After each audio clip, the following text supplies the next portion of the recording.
안녕하십니까. 저는 서울역 연세공감의원, 네, 감사합니다. 네. 서울역 연세공감의원에서 마취통증의학과 개원하고 있는 남승균이라고 합니다. JSHA 어떤 환자부터 시작을 해야 될까? 저번에 이제 처음에 이제 워크샵 오셔서 배워서 시작해 보신 분도 있으실 거고, 아직 못 해 보신 분도 있으실 겁니다. 그래서 그러면 어떤 환자부터 하면 좋은지 가장 이제 기초적인 부분에 대해서 제가 이제 설명을 드리도록 하겠습니다. 이제 JSHA 이제 마스터가 되는 게 이제 목표인데, 이제 처음에 시작은 제가 보통 추천드리는 거는 무릎을 포함한 하지를 먼저 하시는 거를 추천을 드립니다. 그리고 좀 익숙해지시면 뭐 요추나 경추, 흉추, 상지, 뭐 이용규 원장님이나 이제 송우철 원장님처럼 모든 환자를 대상으로 이제 적용하셔도 무방할 것 같습니다. 그러면 이제 순서는 오늘 이제 5가지를 말씀을 드릴 건데, 아마 제가 얘기하는 게 좀 중복돼, 뒤에 이제 이용규 원장님이나 이제 송우철 원장님이 하는 내용의 이제 기초적인 부분이라고 생각하시면 됩니다. 네, 그래서 왜 환자들이 보통 얘기하죠. 나는 다리가 아픈데 왜 허리에다 주사를 맞아야 되냐. 그렇게 질문하시는 분들이 있습니다. 그러면 이제 그거를 어떻게 설명을 해야 되는지, 그리고 어떻게 이제 이해를 하셔야 되는지에 대해서 이제 말씀을 드릴 거고요. 이종석 원장님도 말씀하셨지만, 이제 발가락이 굉장히 중요합니다. 하지 치료에서 발가락이 굉장히 중요한 부분이 있거든요. 그래서 왜 발가락이 중요한지, 어떻게 이제 접근을 해야 되는지 그 부분에 말씀을 드릴 거고, 그리고 이제 신발 때문에 좀 뭔가 이제 문제가 생긴 부분 중에 제가 생각하는 가장 큰 문제는 이제 포어풋 스트라이크랑 리어풋 스트라이크라고 해서 보행 패턴이 바뀐 게 있거든요. 진화 과정에서. 그래서 그 부분에 대해서 말씀을 드릴 거고요. 그리고 이제 뭐 핵심인 이제 다리 길이 차이랑 무릎 통증의 상관관계, 이건 뭐 그냥 조금만 생각해도 알 수 있는 부분이긴 한데, 그 부분, 그리고 이제 세이크럼 테이핑이랑 다이나믹 DTR이라고 하는 그 새로 저희가 이제 치료하는 그 주사로 하지 않고 이제 치료하는 방법이 있는데, 그거의 이제 방향성에 대해서 제가 이제 생각해 보는 거를 말씀을 드릴 거고, 제가 아마 이제 얘기를 하면 이제 이게 맞는지 틀린지 대답을 해 주실 겁니다. 이제 스파이널 엔진 이론이라는 게 있습니다. 이거 뭐 유튜브에서 보신 분도 있으실 건데, 저도 이제 유튜브에서 우연히 이제 이 영상을 봤는데요. 이게 이제 무슨 그 내용이냐면, 모든 움직임에서 척추가 이제 중요한 역할을 한다는 겁니다. 그래서 움직임의 중추는 척추에서 시작을 하는 거고, 사지는 그냥 부수적인 겁니다.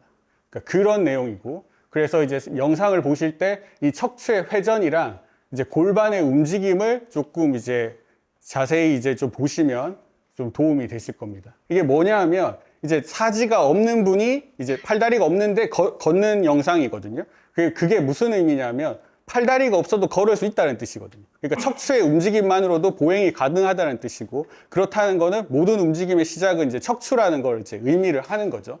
그래서 골반이 이제 지면을 밀어내는 이제 주 동력이고, 그리고 요추를 포함한 하부 흉추가 이제 보조 동력이고, 그리고 거기에 더해서 흉추와 어깨의 움직임이 이제 같이 이제 역할을 하는 거거든요. 그래서 이제 골반이랑 이제 흉추의 이제 저는 이제 이렇게 표현을 하는데, 골반이 이제 1기통이고, 그리고 흉추랑 이제 팔 스윙이 이제 2기통인 거죠.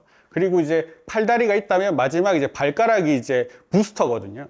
그래서 그 3가지가 조화를 이뤄서 이제 보행을 만들어내는 건데요. 보행 주기는 이제 좀 복잡한 거를 좀 이해를 하셔야 되는데, 그거는 이제 오늘 말씀드리기 좀 어렵고요. 치료를 할 때 이제 상지의 문제는 이제 상지만 보면 안 되는 거고, 결국 이제 골반이랑 요추도 같이 봐야 된다는 이야기고, 하지의 문제도 사실은 이제 흉추랑 이제 상지의 문제도 다 같이 체크를 해야 되거든요. 근데 일반적으로는 이제 골반이랑 요추 정도까지만 체크해서 치료를 해도 대부분 좋아지십니다.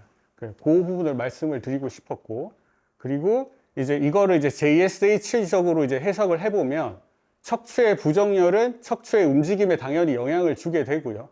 이 척추의 움직임은 팔다리의 움직임에 영향을 주기 때문에 팔다리의 부정렬을 야기할 수밖에 없고, 이 팔다리의 부정렬은 통증의 원인이 되니까 이제 이 척추의 부정렬을 같이 치료를 해줘야 팔다리의 문제를 이제 완벽하게 이제 해결할 수 있다. 그렇게 이제 이해하실 수 있을 겁니다. 사람들이 이제 걸어 다니는 걸 이렇게 자세히 이렇게 보면, 대부분 이제 스마트폰을 보고 걷고 있거나 아니면 물건을 들고 걷고 있어요. 그러면 어떻게 되냐면, 정상적으로는 양쪽 팔 스윙을 해서 걸음을 걸어 나가야 되는데, 리드미컬하게. 근데 이제 팔 스윙이 이제 제한이 생기는 거죠. 그럼 팔 스윙에 제한이 생기면 어딘가에는 과부하가 걸릴 수 있고, 어딘가에는 부정렬이 생길 수 있는 거죠. 이용기 원장님이 집에서 이제 그 환자분을 운동을 교육을 할 때 팔을 이제 크게 스윙하면서 걸으라고 이렇게 얘기를 하거든. 그게 이 스파이널 엔지니어링이랑 이제 맞는 거죠. 그렇게 걸어야 리드미컬하게 걸을 수 있고, 그렇게 걸어야 과부하가 안 걸리고, 그렇게 걸어야 부정열이 안 생기는 겁니다. 이제 꾸준하게 다니면 당연히 이제 부정열이 생길 수밖에 없고요. 그 신발도 이제 보행 패턴에 이제 문제를 일으키는데, 그건 뒤에 계속 얘기할 거니까 넘어가도록 하겠습니다. 네. 그래서 이제 척추와 하지의 부정열을 이제 JSHA는 이제 어떻게 접근해서 치료를 하느냐. JSHA는 다리 길이 차이로 인한 천추의 변이와 이로 인한 경막의 긴장, 고상성 기능성 측만에 이제 주목해서 이걸 치료하는 걸 목표로 하는데요. 그래서 이게 이제 전형적인 이제 JSHA에서 보는 전형적인 패턴인데, 라이트 숏렉이라고 하는 건데, 라이트 푸시 프로네이션 되면서 라이트 숏렉을 일으키고, 이게 이제 보상성 기능성 측만증을 일으킨다. 그래서 발과 이제 척추를 치료를 해서 이제 치료하는 거를 하는 건데요. JS에서는 이제 다리 길이 차이는 족저 굴근의 이제 약화로부터 시작이 된다고 그렇게 얘기를 하고, 그러면 이 족저 굴근의 약화는 왜 생기냐? 족저 굴근의 약화는 그럼 결국 이제 안 쓰기 때문에 생기는 거거든요. 안 쓰는 이유 중에 이제 가장 큰 거는 저희가 이제 의자에서 생활하는 경우가 많습니다. 대부분 잘 안 걸어 다니거든. 그래서 일단 약해져서 생기는 거고, 그리고 두 번째는 이제 족저 굴근을 써야 되는데 신발을 신으면 족저 굴근을 쓰지 않고도 걷게 만들어 주거든요. 그래서 이 신발이 이제 굉장히 문제가 있고, 그리고 이제 그 신발이 또 저희가 이제 원래 맨발로 걸었다면 포오프 스트라이크를 아마 했을 겁니다. 계속. 근데 신발을 신기 때문에 리어프 스트라이크로 바뀌었을 가능성이 굉장히 높거든요. 요거는 뒤에 논문으로 말씀을 드리도록 하겠습니다. 그래서 발이, 그러면 이 신발이 도대체 뭐가 문제냐고 그렇게 말씀하실 수 있는데, 발을 보면 보통 이제 태어났을 때 저희 발은 이 부채꼴로 생겼습니다. 부채꼴로. 근데 성인들 발 보면, 대부분 환자분 발 보면 다 무지해반증 있는 경우가 굉장히 많습니다. 요거는 신발 때문에 그런 거거든요. 나이가 들어서 그런 게 아니고 신발 때문에 그런 건데, 요거는 이제 1905년에 나온 논문인데요. 신발을 신은 사람이랑 신발을 신지 않은 사람을 이제 비교한 논문이거든요. 신발은 정상적인 발의 윤곽에 맞춰 만들어지지 않았고, 사회적 편견과 이제 제조업체 이익에 의해서 그 형태가 결정이 됐습니다. 그래서 대부분 발볼이 굉장히 좁습니다. 그래서 좁기 때문에 발가락을 압박을 하고, 발가락이 압박이 됐기 때문에 변형되고 기능을 못하게 만들어 버리는 거거든요. 그래서 특히 이제 이 논문에서 말하는데 발가락의 움직임을 굉장히 제한하고 있습니다. 신발을 한 번도 신지 않은 사람의 발입니다. 네, 성인의 발이죠. 근데 이 사람을 신발을 몇 개월 신기니까 요렇게 이제 우리가 흔히 보는 발 모양으로 이제 변형이 되어 있습니다. 여기도 마찬가지입니다. 이 사람은 요 족적을 보면 이렇게 사다리꼴로 이제, 부채꼴로 펼쳐져 있는데 무지해반증처럼 이렇게 붙어 있는 거를 확인하실 수 있습니다.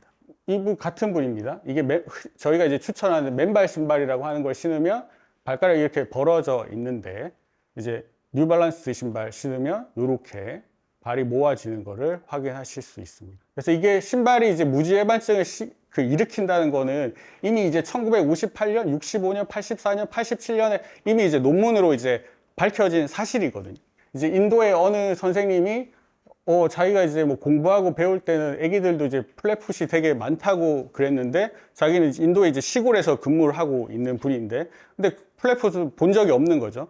그러면 이게 왜 그럴까? 신발이 이제 메디알 롱지튜드나 아치에 영향을 미치는 게 아닐까라는 의문을 가지고 이제 2,300명 어린이를 대상으로 조사를 해보니까 그렇더라는 거죠. 신발을 신은 경우와 신지 않은 경우는, 신은 경우에는 평발의 비율이 이제 8.6%, 신지 않은 경우에는 2.8%로 이제 3배 정도 차이가 나는 거를 이제 확인을 했습니다.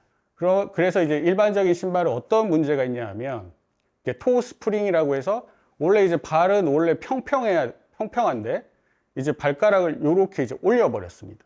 요거는 이제 그 발을 이제 롤링이라고 해서 요렇게 쉽게 걸을 수 있게 만들어버리는 이제 신발의 이제 시스템인데요. 이제 그거 때문에 발가락을 이런 식으로 만들어버리고, 그리고 이제 예쁘게 보이려고 좁게, 이제 발볼을 좁게 만들고, 그리고 이제 딱딱한 이제 스티프 소리 요걸 써서 이제 발이랑 이제 지면이랑 이제 센싱하는 것을 이제 막아버리고, 그리고 아치를 도와준다는 개념으로 아치를 서포트를 시켜서, 아치는 원래 움직여야 되는데 못 움직이게 막아버리고, 그리고 충격 흡수를 해야 되니까 이제 쿠션을 넣었는데 이제 충격 흡수는 되지만 충격량을 줄여주지 못하는 그런 딜레마에 빠져 있습니다. 신발 신으면 당연히 편안하죠. 편안하지만 편안하다는 거는 안 쓴다는 거거든요. 힘을. 그러면 약해지는 거죠. 그리고 보호는 해주지만 보호를 하니까 느끼지를 못하는 거죠. 바닥을. 뒤꿈치를 찍으니까 이제 충격을 흡수해야 되니까 이제 그 쿠션을 넣었는데 충격을 흡수해 주지만 이게 충격량 자체를 줄여주지는 못합니다. 이 부분은 제가 뒤에서 다시 논문으로 설명을 드리도록 하겠습니다. 그래서 이종성 원장님이나 뭐 이렇게 말씀하셨던 그런 호흡이 왜 중요한지 그리고 왜 의자에 앉으면 안 되는지에 대해서 요 책을 한번 읽어보시면 좋습니다. 그래서 편리함은 어떻게 인류를 망가뜨리는가. 요 책이 굉장히 좋은 책이니까 한번 읽어보셨으면 좋겠습니다. 네. 그래서 이제 신발은 이 발가락에 굉장히 부정적인 영향을 미치는데요. 이제 발가락이랑 발이 이제 이렇게 생긴 이유가 있을 거잖아요. 이제 신발을 신게 되면 저 부분을 전혀 안 사용해도 걸을 수 있거든요. 그러면은 이게 이제 의미가 없어져 버리는 거죠. 그냥 한 덩어리로 있어도 되거든요. 신발을 신으면. 근데 이렇게 이제 분리되어 있는 이유가 분명히 있습니다. 이 발가락을 움직여서 뭔가를 해야 되는 게 있거든요. 우리 몸에서는. 이제 그런 걸 신발이 이제 다 막아버리게 되는 거고요. 그래서 그 부분은 이제 요 논문을 통해서 이제 확인을 할 수 있는데, 요 논문에서는 이제 발가락의 기능을 이제 보행 효율성, 고유 수용성 감각, 그리고 착지 시에 이제 힘의 분산, 방향 전환식 효율성의 이제 기능을 담당하고 있다고 그렇게 이제 얘기를 하고 있고, 그래서 토오프 메커니즘이라고 하는 거는 마지막에 발가락으로 이렇게 차고 이렇게 나가야 된다. 아까 말씀드렸지만 보행할 때 이제 리드미컬하게 걸으면서 이 발가락으로 이제 부스터, 터보 기능을 써야 되거든요. 탁 차고 이렇게 딱 나가줘야 되는데 이제 신발은 이제 그렇게 이제 못하게 이제 만들어 버리는 거죠. 이제 발가락은 이제 손가락처럼 굉장히 이제 신경 분포가 굉장히 많거든요. 그래서 부상을 이제 막기 위해서 이제 지표면을 바닥을 느끼고 어떤 상황인지 이제 평형이나 이런 것들에 대해서 이제 굉장히 많은 센싱을 이제 발이랑 이제 브레인이랑 해야 되는데 매번 걸으면서 계속 그런 걸 해야 되는데 그런 걸 이제 못하게 이제 만들어 버리면 당연히 이제 문제가 생길 가능성이 이제 높아지는 거죠. 맨발로 이렇게 저희가 이제 바닥을 하면 이제 돌이 있어도 어느 정도는 이제 보상을 할 수 있거든요. 이 안정성에 전혀 영향을 미치지 않습니다. 근데 만약에 여기에 이제 신발을 신고 있다, 딱딱한 신발을 신고 있다고 하면 이렇게 돌이 있을 때 밟으면 당연히 이제 발목이 이제 꺾일 수밖에 없는 거죠. 안정성에 영향을 줄 수 있고요. 그리고 사진에서 보시면 이렇게 넓은 경우와 좁은 경우 뭐가 더 안정적으로 보이십니까? 당연히 여기가 더 안정적으로 보이잖아요. 근데 이제 당연히 그런 안정성이라는 게 이제 굉장히 중요한데 저희가 만약에 이제 차를 이제 드래그 레이스를 한다. 그 드래그 레이스를 하는데 이제 출력이 좋은 차가 드래그 레이스를 이길 것 같지만 보통은 브레이킹 능력이 좋은 차가 이제 드래그 레이스에 이기는 경우가 많습니다. 왜냐하면 풀악셀을 밟으려면 브레이크가 안심이 돼야지 이제 풀악셀을 밟을 수 있거든요. 우리 몸은 굉장히 예민하기 때문에 발가락이 이제 그런 역할을 하는 거거든요. 발가락이 이제 기능이 떨어지면 그런 안정성이 떨어지기 때문에 안정성이 떨어지면 이제 퍼포먼스를 줄여서 이제 안전을 이제 담보할 수밖에 없는 거죠. 축구를 한다. 그럼 축구를 해서 이제 슈팅을 이렇게 차려면 디딤발 끝에 이 발가락이 이 몸을 이제 지지해 줄 수 없다면 세게 찰 수 있을까요? 투구를 할 때나 타격을 할 때도 발가락이 마지막에 힘을 이제 버텨줘야 위에 상체를 이제 안정적으로 이제 움직일 수 있습니다. 모든 스포츠가 마찬가지입니다. 테니스도 마찬가지고 농구도 모든 게 발가락이 굉장히 중요합니다. 그래서 저희가 이제 이 치료의 효과를 극대화하기 위해서 이제 맨발 신발이라는 걸 추천을 하거든요. 이런 신발인데 이제 맨발 신발을 이제 환자분한테 권할 때 이제 알려드려야 되는 사항이 있습니다. 그냥 신으라고 하시면 안 되고 보행 방식을 바꿔야 됩니다. 이제 맨발로 걸을 때 제가 이제 챗GPT한테 물어봤는데 맨발로 걸을 때 리어풋 스트라이크랑 포어풋 스트라이크 중 어느 것이 더 나을까요? 라고 이제 물어보니까 이제 결론은 이제 당연히 이제 포어풋 스트라이크가 더 낫다고 이제 대답을 해줬는데 이제 리어풋 스트라이크로 이제 뒤꿈치로 먼저 이제 착지를 하게 되면 쿠션이 있는 경우에는 충격 흡수를 해주니까 그 부담이 좀 덜 가거든요. 근데 맨발 신발은 그 바닥이 엄청 얇기 때문에 이렇게 쿵쿵 찍는 상황이 되는 거거든요. 그래서 그렇게 걸으면 안 되고 이제 포어풋 스트라이크라서 앞꿈치부터 이렇게 살짝 닿으면서 이렇게 걷는 방식으로 바꿔줘야 되거든요. 그래서 여기도 나오지만 맨발로 걸을 때는 뒤꿈치로 착지할 경우 충격을 흡수할 쿠션이 없어 무릎과 관절에 가해지는 충격이 더 클 수 있습니다. 그래서 부상의 위험이 있다. 이렇게 얘기를 해주고 있고, 포워프 스트라이크는 인류의 진화 과정에서 맨발로 걸을 때 주로 사용했던 착지 방식으로 자연스러운 걷기 자세를 유도합니다. 라고 되어 있습니다. 그리고 이제 이렇게 하면 이제 무릎에는 충격이 덜 가지만 이 발목이랑 이제 종아리에 근육을 많이 써야 되거든요. 그러니까 많이 쓴다는 거지 이게 부담을 준다는 뜻은 아닙니다. 처음엔 당연히 이제 약하니까 이제 좀 부담스러울 수 있겠죠. 그래서 근육의 피로가 빨리 올 수 있습니다. 그래서 이제 좀 마사지나 이런 게 좀 필요할 수는 있거든요. 그렇지만 원래 안 써야 되는 걸 안 썼기 때문에 약해진 상태이기 때문에 문제가 되는 거지. 원래는 포워프 스트라이크로 걷거나 뛰는 게 이제 훨씬 이제 자연스러운 자세라는 거. 그거를 말씀드리는 거고요. 네. 네. 호흡 스트라이크를 하면 호흡폭이 굉장히 좁아졌죠. 예, 예. 그게 이제 인류가 이제 원래 이제 약간 효율성으로 이제 걷게 만들려고 하는데 그렇게 걸으려면 이렇게 보폭을 크게 해야지 좀 더 효율적이라고 이제 뇌는 이제 인지를 하는 거죠. 그렇지만 뇌가 그렇게 인지하는 게 바른 방향은 아니라는 거죠. 그래서 일반적인 신발을 신을 때는 어떤지도 한번 물어봤는데 일반적인 신발을 신을 때도 사실은 리어프 스트라이크보다는 포워프 스트라이크가 또 낫다고 이제 얘기를 해줬고 그거는 이제 리어프 스트라이크는 자연스럽고 편안하지만 관절에 가해지는 충격이 크다는 단점이 있고요. 포워프 스트라이크는 충격을 줄이고 근육을 강화하는 데 도움이 되지만 익숙해지는 데 시간이 필요합니다. 왜냐하면 그동안 안 썼기 때문에. 그래서 자신에게 더 편안하고 적합한 착지 방식을 선택하는 것이 중요하고 그리고 관절에 문제가 있거나 부상을 예방하고 싶다면 이제 포워프 스트라이크를 시도하는 걸 좋은 방법이라고 하고요. 그리고 저는 웬만하면 뭐 걸을 때도 이제 포워풋으로 이제 하라고 말씀을 드리는데 뛸 때는 100% 포워풋으로 뛰어야 됩니다. 리어풋으로 하면 대부분 환자분들 달리다가 무릎 아파서 왔어요 하는 분들 대부분 물어보면 리어풋 스트라이크로 뛰고 있거든요. 그것만 바꿔줘도 안 아플 수 있거든요. 그래서 요거는 이제 논문으로도 이제 설명을 드리면 이제 이 논문에서는 달리기 하는 사람의 95%가 이제 뒷발 탁치 패턴으로 이제 사용을 하고 있고 이거는 진화적 불일치라고 그리고 이게 근골격계 부상의 위험을 증가시킬 수 있다는 가설을 이제 증명한 논문이거든요. 원래 이제 우리 몸의 이제 발과 발목의 구조가 이제 포워프 스트라이크에 최적화되어 있습니다. 그리고 신발이 이제 발착지 패턴을 이제 변화시켰다고 하고 그래서 결론적으로는 포워프 스트라이크를 쓰는 게 부상 감소를 위해서 훨씬 더 중요하다. 그런 내용이고요. 그래서 보시면 예전에 이제 유물 사진인데 예전에 맨발로 할 때는 다 포워프 스트라이크로 뛰었었습니다. 보통은 이제 대부분 이제 뒤꿈치 패드가 이제 충격 흡수를 해줄 거라고 생각하지만 뒤꿈치 지방 패드보다 앞발의 이제 지방 패드가 훨씬 높은 물질 강도와 에너지 분산 능력을 가지고 있고 그리고 이제 포워풋으로 이렇게 딛는 게 발 아치의 변형을 통해서 탄성 에너지를 더 많이 쓴다고 되어 있거든요.